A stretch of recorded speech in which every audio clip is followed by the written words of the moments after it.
Oi, pessoal, boa noite, né? Agora já é noite. Eu falei que ia gravar naquela hora, mas nem gravei, né? Pois é. Antes da gente falar dos problemas fundamentais da psiquiatria, na verdade, da semiologia psiquiátrica, né? A gente tem que definir uma coisa chamada complexidade. Decidi dar essa mini aula para vocês. Vai demorar uma meia horinha, né? Mas eu acredito que vai fazer toda a diferença, né? E para a gente definir complexidade, a gente vai fazer isso sob a luz do método científico, né? Bom, vou compartilhar a tela aqui para vocês. Bom, compartilhando. Antes de mais nada, eu acho importante clarear que né, a psiquiatria, né, ela acaba se comportando, ou pelo menos pretendendo, né, ser uma ciência médica tradicional, né? E a gente vai nessa aula mostrar que existem problemas sérios, uma vez que o objeto da psiquiatria é a mente, dela se encaixar nesse modelo, né? Começando, a gente fala de René Descartes, que no início do século XVII, né, produziu, né, cunhou, sistematizou o método científico. Bom, ele partiu do princípio de que os nossos sentidos nos enganam. Dá um exemplo, né? Pego esse celular, balanço esse celular no meio da rua e pergunto publicamente, o que é isso? As pessoas vão olhar e vão dizer, isso é um celular. Muito bem. Como diria Carl Sagan, o cérebro humano é muito bom de reconhecer padrões. O meu cérebro já criou, né, do ponto de vista emergente, a partir da minha convivência, da minha observação do mundo, né, um modelo para objetos como esses, que tem mais ou menos essa forma, que é um modelo que permite que eu classifique objetos como esses como celulares. Mas vou dar um exemplo. Eu poderia pegar um pedaço de papelão, cobrir ele com filme negro brilhante e balançar na rua. Gente, o que é isso? A pessoa mais sabida vai pedir para ver, vai pedir para examinar, antes de dar uma resposta que seja um celular. A primeira coisa que eu posso fazer, provavelmente, é apertar um botão para ver se acende alguma tela, né? É exatamente isso que baseou o método científico de Descartes. Essa é a ideia. Descartes chegou à conclusão de que os sentidos enganam ou produzem realidades, né? E por isso, a mera observação ingênua não pode ser dado de confiança para que você determine um julgamento de realidade. Tudo isso começou no cogito ergo sum. A gente falou disso na aula de psicofarmacologia. Ou seja, tudo isso começou, né, com uma elucubração maluca de Descartes na cama dele, onde ele começou a duvidar do que os sentidos ou do que as aparências mostram, né, e descobriu que, de fato, a única certeza absoluta que ele pode ter a priori é da própria existência dele, porque ele pensa, né? E assim, todo mundo racional, a matemática, tudo, estariam dentro dele, que é um ser pensante. Não teria como ele provar. Nós não temos provas de que vivemos numa, ou não, por exemplo, numa simulação computacional, né? Onde todos vocês aí acham que eu sou um ser humano, na verdade eu sou uma inteligência artificial. E só existe você aí que está me assistindo no universo inteiro. Essa é a premissa da única certeza absoluta por observação da natureza. A gente tem milhões de outras certezas através do método racional, a matemática, por exemplo. Mas de observação da natureza é a única certeza. Porém, Descartes criou um método para diminuir ou, digamos, para aumentar a nossa possibilidade de certeza sobre a natureza, para a observação de seus objetos. E quando eu falo objeto, eu quero dizer que estou tratando de uma coisa que pode ser medida, que pode ser delimitada no tempo e espaço, tanto enquanto estrutura, quanto enquanto processo. Ou seja, esse celular, ele é um objeto por quê? Porque, de alguma forma, ele existe materialmente falando. E tudo que acontece nele, de alguma forma, pode ser registrado, pode ser medido e pode ser descrito do ponto de vista qualitativo e também do ponto de vista quantitativo. Pois bem, então Descartes criou um método de observação que realmente, né, começa através de você ter um objeto, um conjunto, né, ou seja, um sistema funcional como o motor de um carro, né, e você vai descobrir tudo sobre esse motor de carro, como ele funciona, na hora que eu aplicar essa observação objetiva às partes desse motor. Então, se eu desmontar esse motor todinho em suas pecinhas e estudar o funcionamento de cada uma delas, o que cada uma faz e como, né, eu consigo gerar um modelo teórico para o funcionamento do motor. Ou seja, criar um modelo para dizer o que isto seja e para que isso serve, ou seja, como isso funciona. Esse método de observação, porque eu estou usando motor porque é fácil de entendido, mas Descartes criou esse método para observar as coisas da natureza, o tempo, os seres vivos, etc., etc., né? As órbitas, os planetas, né? E para que esse método funcione, né? Você, geralmente, os sistemas, como o motor, não vou dizer complexo, porque você não vai confundir com o que eu vou falar, mas é complicado demais, diria assim, para você bater o olho e já, digamos assim, descrevê-lo e saber tudo sobre ele, né? Então, a forma, sem se enganar, seria dividi-lo em suas partes fundamentais, tendo como premissa que a informação que eu obtenho com o estudo de cada uma das partes, somada, né, é igual ao todo. Há um sinal de igual aqui, né? Então, eu posso dizer que eu vou construir um modelo teórico do todo a partir do estudo das partes, né? E esse método funcionou tão bem, tão bem, tão bem, né? Descartes criou uma visão mecanicista da natureza. Não ele criou, né? Ele foi um dos caras que naquela época começaram a ter essa visão mecanicista. Newton, Galileu, outras pessoas também tinham, né? E nisso Descartes, inclusive, imaginou um pato digestivo. Isso é um desenho de como Descartes imagina, né, assim, um modelo teórico, mecânico, para explicar a digestão de uma maneira pictórica, né, onde traz bem o raciocínio da ciência cartesiana, o raciocínio mecanicista, ou seja, que tudo que existe, né, é composto por partes, né, que juntas, né, ou seja, fazem o todo funcionar de uma forma linear. Ou seja, eu posso descobrir o todo estudando de forma analítica, fazendo uma análise das partes. A palavra análise, que é uma propriedade, ou seja, de observação da natureza que o método científico adota, vem exatamente para a análise, exatamente de você partir, de você dividir em porções menores aquela realidade, né? Então, a análise, ela depende da premissa de que o universo, as coisas do universo são mecânicas, como um relógio, como um motor, e podem ser divididas e compreendidas através do estudo das suas partes.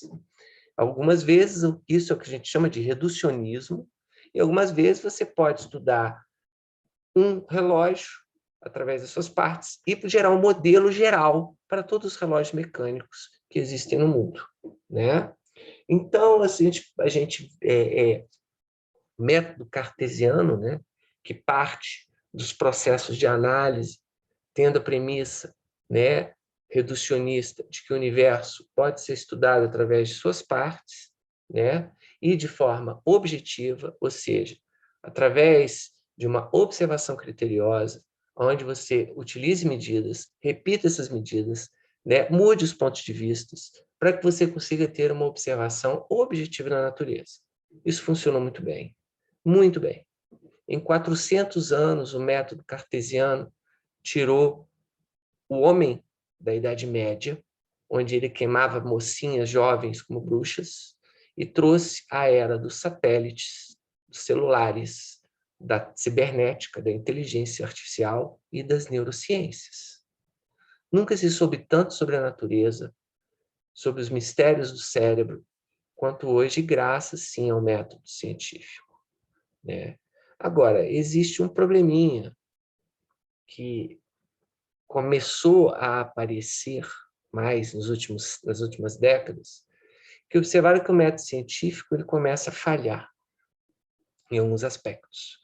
Porque por mais criterioso que seja o estudo das partes, como o estudo do cérebro, né? Na hora que eu vou construir um modelo, que é o quê? Esse modelo teórico é um modelo que vai predizer, né, o funcionamento desse cérebro. Eu estudo lá uma rede neural, transformo ela em equações matemáticas, né, que simulam ou que modelam, na verdade, o funcionamento dessa rede neural e começo a fazer predições.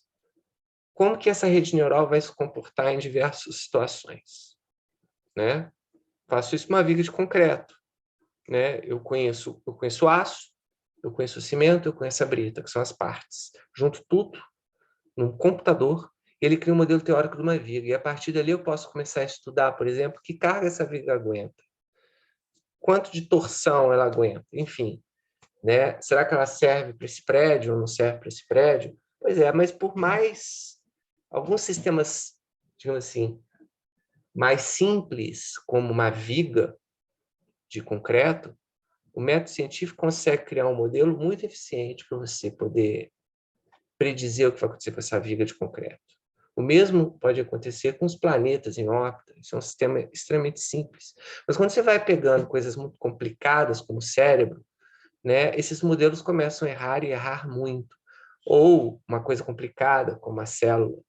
Então, o que é muito exato e linear na física e na engenharia passa a acumular uma quantidade de erro muito grande quando se fala de coisas como, por exemplo, as coisas da biologia e que saem então da psicologia, né? Modelo teórico para explicar, por exemplo, né, o ciúme cientificamente, né, é da ordem do impossível, e a gente vai ver por quê, né? Então, esses modelos eles são falhos. Quanto mais complicados vão sendo os sistemas, né, que a ciência busca estudar através da análise sob a perspectiva reducionista, né? Tá aí o erro, né? Eu que falei, mas esse aqui é o erro, né? Que acaba aparecendo em qualquer coisa. Um sistema astronômico, a Terra erra, tá? A Terra erra alguns metros por ano.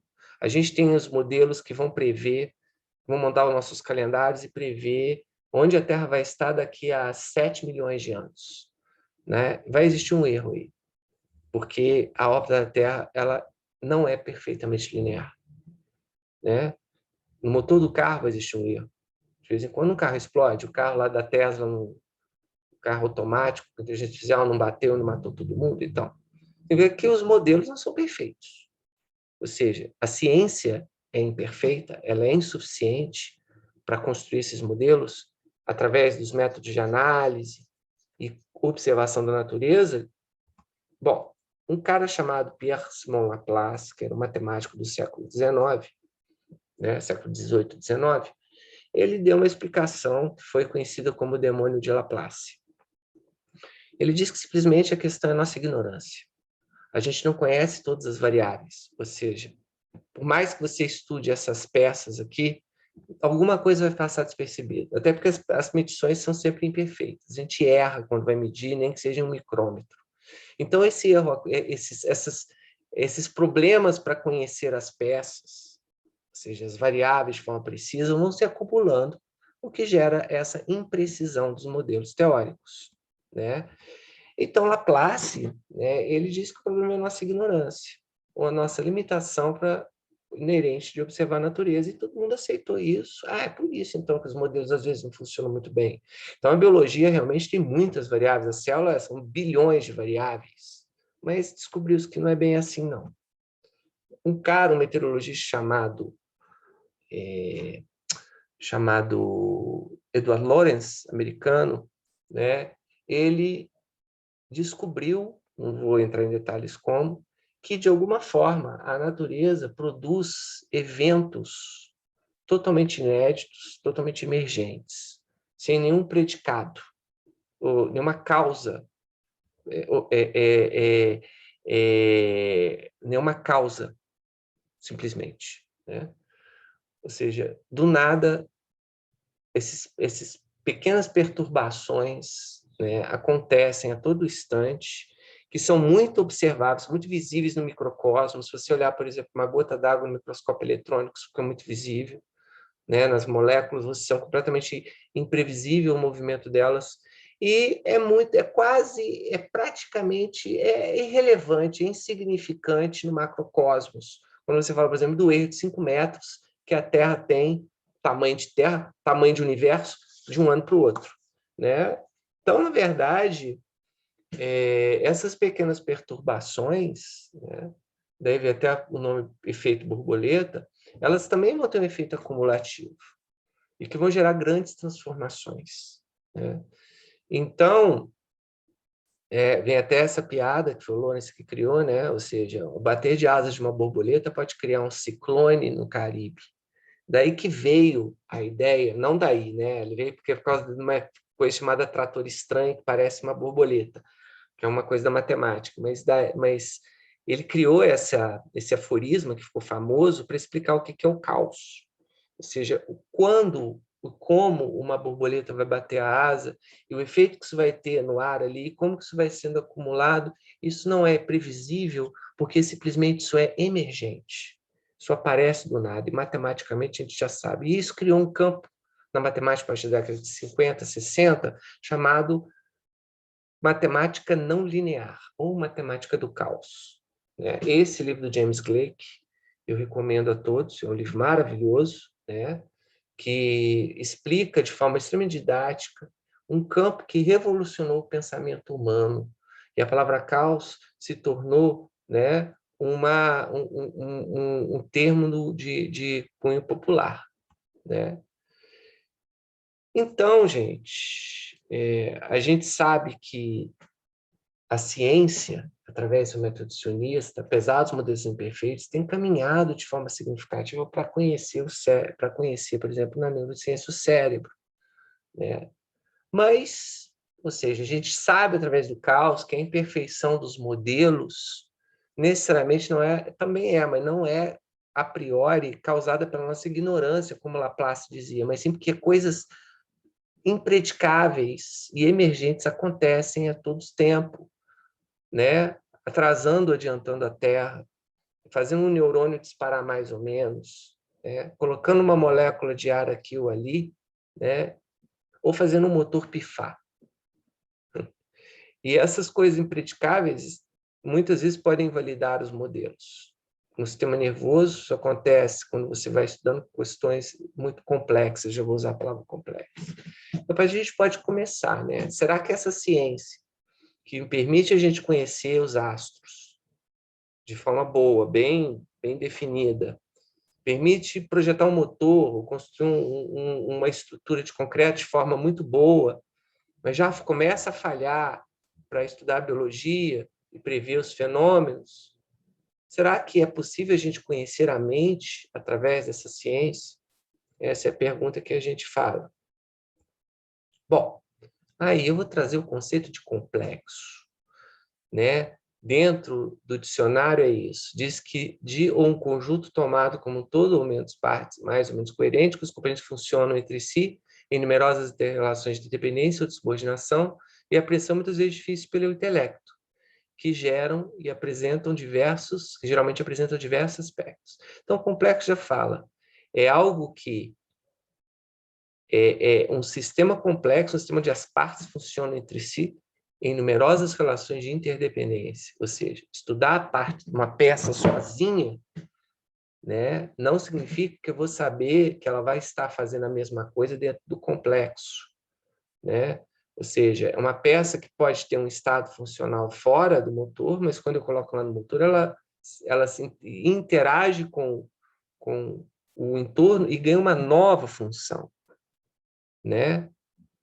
E que não poderia ser prevista estudando essa peça isoladamente. Então, o complexo seria exatamente o conjunto de partes, né, que se interrelacionam entre si, formando um todo que não pode ser reduzido. E, por isso, é, muitas vezes, de difícil apreensão pelo intelecto, porque o intelecto, conforme o método cartesiano, entenda o intelecto como os nossos métodos analíticos para reconhecer padrões, né, e identificá-los e construir modelos de mundo para isso, né, falha diante do sistema complexo, porque não é possível você reduzir, não é possível você estudar as partes. Então, complexo, segundo Edgar Morin, também ele deu uma definição que é o que se tece junto. Ele fala que o modelo mais simples de complexo seria um tecido de pano. Cada fio desse tecido, né, ele tem um papel, ele tem uma função fora do pano.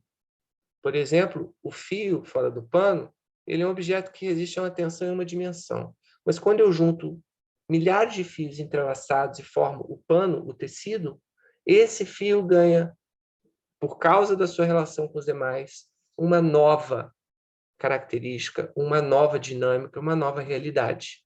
O fio não é mais um objeto de tensão. Agora ele trabalha em duas dimensões, na tensão em duas dimensões. Entende? E, ao mesmo tempo, complexo, né, ele independe de um ou dois fios. Eu posso tirar aqui 20, 30, 40, 100 fios desse pano e esse pano continuar sendo o mesmo pano, com as mesmas funções, sem nenhuma alteração significativa. Tira um parafuso de um motor. Então, o complexo, ainda por cima, né, ele é o produto das partes, mas, ao mesmo tempo, ele também independe especificamente de uma parte ou de outra para existir. O cérebro é exatamente esse complexo. Uma prova do cérebro ser um complexo é que você muitas vezes perde um pedaço do cérebro num acidente e você não deixa de ser você.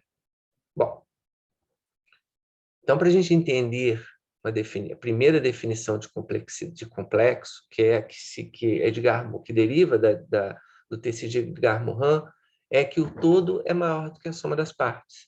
Lembro que lá no reducionismo, no método analítico, a gente dizia que se eu estudar as partes, a soma da informação dessas partes é igual à informação que existe no todo? Pois é, o todo tem mais informação que a soma das partes. E isso é claro e fica evidente, salta aos olhos quando vocês olham esse quebra-cabeça. Esse quebra-cabeça é composto de 10 peças. Se eu estudar cada peça dessas separadamente, todas as características de cada peça, tá? Dessa peça 1, da peça 3, da peça 7, né? Cor, constituição, todas as informações que estão ali. Eu estudar as 10 peças. A informação dessas 10 peças é a mesma informação que eu tenho quando eu junto elas e monto o quebra-cabeça e aparece o cachorro? Não. O cachorro é a soma das peças mais o efeito da integração delas, que é o cachorro. Então, aqui a gente está vendo, né, dentro de uma forma ontológica, que o complexo, a primeira relação dele, ele é maior do que a soma das partes. Né? Por isso que, quando às vezes eu tiro uma parte, se eu tirar a parte 1, você vai continuar vendo um cachorro. Se eu tirar a parte 9, você vai continuar vendo um cachorro. Se eu tirar a parte 10, talvez não seja cachorro, mas continua vendo alguma coisa que é quadrúpede. Né? Então, ou seja, existe aí uma resistência do complexo. Né? Bom, uma segunda característica do complexo, que de fato ele é um balanço entre a ordem e a desordem de seus componentes. Né, que se reúne é a complexidade, ou seja, quanto mais complexo for uma estrutura, mais informação, né, esse conjunto de partes é capaz de integrar. Então, vai ficar fácil, eu tenho aqui, né, antes de eu explicar o que seja isso aqui em cima do eletrocefalograma, eu tenho aqui 3 padrões de imagem. Né? Os 3 padrões são formados exatamente pelos mesmos pontos. Pixels. Se eu amplio essa imagem da mulher, eu vou ver que ela tem quadradinhos com cores de cinza. Eu organizei esses quadradinhos num padrão de superordem, onde eu coloco separando os tons de cinza, né, os 50 tons de cinza, né? E eu também pego esses mesmos pontinhos e ao invés de criar esse estado de ordem absoluta, eu crio um estado de aleatoriedade absoluta, onde eu simplesmente baralho ele, sacudo. Neste cenário e neste cenário, eu tenho praticamente informação nenhuma. O que você tem de informação aqui? Ah, é um padrão chuviscado. O que você tem de informação aqui? Ah, é um bando de linha cinza. Mas esses pontos, em uma determinada organização, numa determinada disposição e numa determinada inter-relação entre eles, formam a imagem do meio, que sim é cheia de informação. Você está vendo aqui uma mulher olhando para o nada, você consegue, inclusive, deduzir que ela está um tanto quanto contemplativa, observando alguma coisa, ou talvez esteja espiando algum barulho que aconteceu aqui, ou seja, ela está observando algo. Tem uma mesa com uma toalha de rendinha, uma estante com livros lá, enfim, esses mesmos pontos, né, geraram um cenário que você pode ficar aqui meia hora falando dele, construir redações a respeito disso, descrevendo a foto, tentando imaginar uma narrativa para ela. Eu não consigo fazer nada com essas duas imagens lá.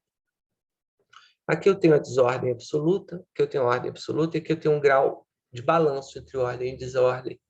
Porque, da mesma forma, né, aqui é muito fácil eu prever a posição de um ponto cinza claro. Aqui é impossível. E aqui já existe também uma certa incerteza onde que esse ponto vai estar. Pega um ponto cinza claro, de intensidade RGB 200, 200, 200, que dá uma cor cinza clara. Os pontos de RGB 200, 200, 200, onde que ele está? Né? Aqui é fácil de achar, aqui é impossível, aqui é mais difícil. Né? Bom, então, eu posso comparar isso aqui a um padrão de ondas. Isso aqui são ondas regulares, simétricas, ondas senoidais bonitinhas, né? Ser análogas a isso. Isso aqui é um padrão completamente aleatório de pontos formando um gráfico de onda que não tem nada. E aqui a gente já consegue observar um meio termo. Tanto uma mistura de aleatoriedade, quanto também de alguns padrões bem definidos, como essas ondas senoidais aqui. Isso aqui é um exame de eletroencefalograma, que está num grau, um balanço de ordem e desordem, onde ele é menos organizado que esse padrão de ondas regulares e mais organizado que um padrão de ondas aleatórias. Isso é visível para a gente. E, por isso, o eletroencefalograma é informativo. Eu não consigo ler a informação que tem aqui dentro, decodificá-la. Mas, dentro de um monte de eletroencefalograma, eu tenho todas as informações num nível dimensional, né, de escala, do funcionamento do cérebro. Então, eu poderia dizer, a priori, que um exame de eletroencefalograma é um exame da dinâmica da fisiologia cerebral dessa pessoa e, quiçá, que reflete a dinâmica da mente dessa pessoa. Então, eu posso medir o eletroencefalograma quanto à sua complexidade. Terceiro característica dos complexos é a emergência de padrões coletivos, dinâmicos, auto-organização. O que vocês estão vendo aqui? Vocês estão vendo um fenômeno de pássaro chamado arribação, né? E várias espécies de pássaros produzem esse fenômeno, né? A arribação, né? Isso aqui é uma nuvem de passarinhos mostrando como que eles se organizam de forma a mostrar a você, de forma totalmente imprevisível, construir uma ordem emergente. Eu não tenho a menor ideia do que esse conjunto de passarinhos aqui vai fazer daqui a 5 minutos. Mas ele faz alguma coisa, e em conjunto. Agora, não tem um passarinho-chefe, não tem um controle maior, eles não são teleguiados por controle remoto, nem controlados por um supercomputador. Eles são estruturas totalmente individuais, complexas, e que manifestam em algum modo uma correlação uma interdependência, de forma que o comportamento deles acaba se organizando de forma a produzir padrões coletivos, como vocês estão vendo aqui. É um dos espetáculos mais lindos da natureza, a ribação, que desaparece se a natureza desaparecer. E que é exatamente, do ponto de vista matemático, o mesmo processo de funcionamento do seu cérebro, onde os neurônios, que são estruturas individuais, de repente começam a manifestar padrões coletivos de funcionamento completamente imprevisíveis no tempo, porque eles são caóticos, né? Mas organizados ao mesmo tempo. Isso é o que a gente chama de auto-organização. Quando você tem uma ideia, transpondo isso para o mundo neural, seus neurônios manifestam coletivamente um novo padrão de ordem, que é a representação daquela ideia original. Então, a criatividade é exatamente essa dinâmica caótica do cérebro, onde as coletividades neurais se auto-organizam em padrões funcionais que corresponderiam, né, às entidades mentais de uma nova ideia. Então, o cérebro é uma estrutura complexa, caótica. Por quê? Porque a soma das partes é menor que o todo, ou seja, quando o neurônio está na coletividade, ele ganha características integrais, da mesma forma que a peça ganha quando está junto das outras no quebra-cabeças. Ele manifesta, né, fisiologicamente, né, uma dinâmica, que é um balanço entre a ordem e a desordem, ou seja, maximizando a capacidade de informação. E, por fim, a dinâmica ela é emergente, auto-organizada, não há nada que a defina. Mas, por algum passe de mágica, os neurônios começam a manifestar coletivamente comportamentos que são extremamente informativos, como uma ideia. Então, o pensamento ocidental, né, o método científico, é esse complexo. Eu diria que a grande dilema da ciência é dar conta da complexidade do homem e do seu mundo. Então, a ciência, ela falha, ciência cartesiana tradicional, para estudar sistemas complexos. Isso é o grande problema da psiquiatria. A gente vai ver. Mas essa complexidade, ao mesmo tempo, ela pode ser medida, né? Por exemplo, aqui eu tenho um eletroencefalograma de uma pessoa com uma crise epiléptica, uma crise convulsiva, aonde aquele padrão caótico, mas organizado do elétron, se transforma em um estereotipo de uma frequência fixa que se parece muito mais com essa imagem aqui, né? A epilepsia é uma doença. E acontece que, de fato, a gente pode analisar por uma perspectiva da complexidade. A epilepsia é uma redução da complexidade do cérebro funcional em um determinado período de tempo, o que faz com que o cérebro se torne menos complexo. Então, existe a ideia, né, de uma psicopatologia baseada na complexidade.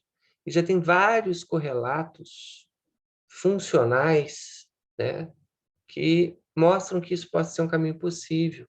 Vários processos de sofrimento mental, transtorno bipolar, esquizofrenia, né, eles se relacionam a uma redução da complexidade, uma alteração da complexidade do cérebro sob algum tipo de medida.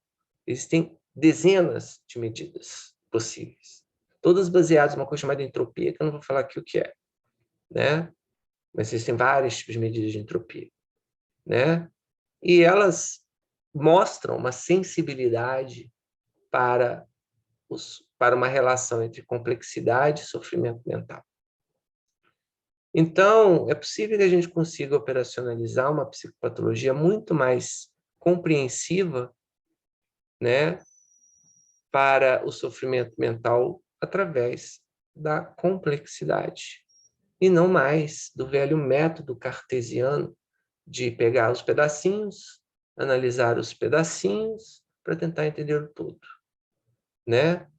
Isso no cérebro é muito falho. Eu vejo que, apesar de a gente já ter conhecimento que mostre essa limitação, a gente ainda está insistindo neste modelo cartesiano de análise reducionista de um sistema mais complexo do universo conhecido, que é o cérebro humano. E a mente? O que é a mente? E aí a coisa fica mais complexa ainda. Bom, eu espero ter sido inteligível nesse pequeno vídeo e vou agora falar sobre os problemas da psiquiatria sob a perspectiva da complexidade, tá? Um beijo para vocês e até daqui a alguns segundos.